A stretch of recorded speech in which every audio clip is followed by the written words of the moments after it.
Kumusta? It's your second week. How does it feel?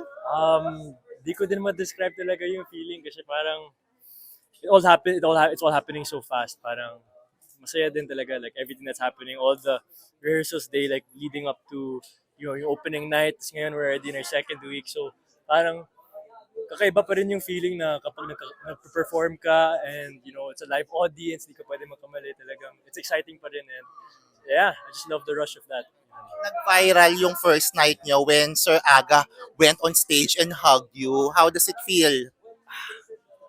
Parang you guys can see naman how it feels talaga sa video.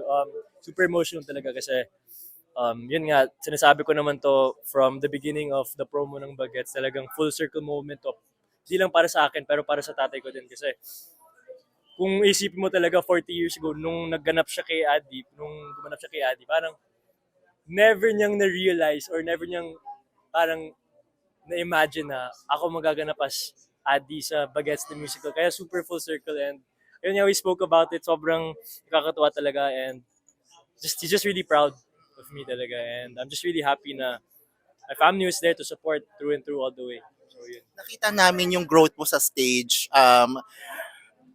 You did so much. You did great in dancing and your vocals. Nag-improve talaga. Ikaw, anong assessment mo sa sarili mo?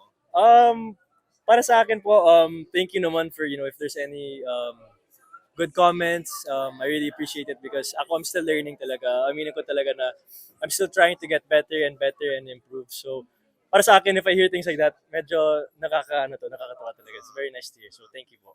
So far, what have you learned from the craft? Especially in theater. Mahirap ulitin. Yun talaga yun. Na parang, kasi isipin mo kung maarte ka sa eksena, sa set, sa shooting, ganun. Pag may eksena ka, isang take lang yun, dalawang take, three take, tapos na yun. Drop na yan. Di mo na babalik yun ever. Eh dito naman kasi, pag ginawa mo na yung eksena, sequence 1, 2, 3, 4, 5, eh bukas ulitin mo ulit.